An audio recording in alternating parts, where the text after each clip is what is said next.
রংপুরের কাউনিয়া আসন্ন হারাগাছ পৌরসভার নির্বাচনকে সামনে রেখে বাংলাদেশ জামায়াতে ইসলামী মেয়র প্রার্থীর নাম ঘোষণা করেছে। 13 জুন শনিবার রাতে হারাগাছ বহুমুখী উচ্চ বিদ্যালয় হলরুমে আয়োজিত কর্মী সমাবেশ ও প্রার্থীর পরিচিতি অনুষ্ঠানে পৌর কমিটির সর্বসম্মতিক্রমে নূর আলমকে হারাগাছ পৌরসভার মেয়র প্রার্থী হিসেবে ঘোষণা করেন জেলা সেক্রেটারি এনামুল হক। আগামী পৌরসভা নির্বাচনে সংগঠনের কর্মীদের ঐক্যবদ্ধভাবে কাজ করার আহ্বান জানান তিনি।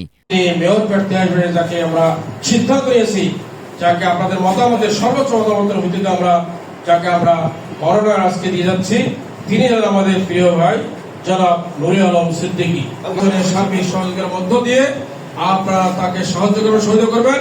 আমরা আশা করি ইনশাআল্লাহ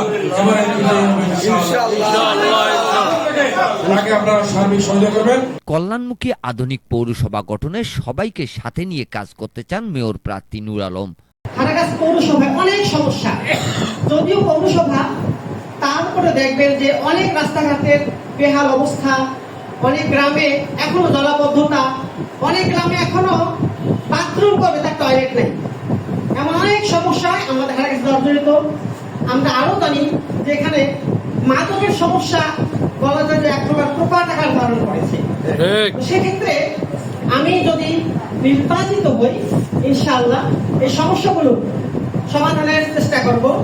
সেক্ষেত্রে যে কাজটি আমাদের করতে হবে সেটি হলো, আমরা যে আল্লাহর দ্বীনের জন্য কাজ করছি এবং আমরা যারা সাধারণ মানুষ, যারা আমরা আল্লাহর দ্বীনকে চাই, যারা একটা সুন্দর সমাজ চাই, আজকে সবাইকে কাঁধে কাঁধ মিলিয়ে সর্বোচ্চ শ্রমটুকু দিয়ে এই মেয়র নির্বাচনে দিনের একজন খাদেমকে বিজয়ী করার জন্য আমরা চেষ্টা করব।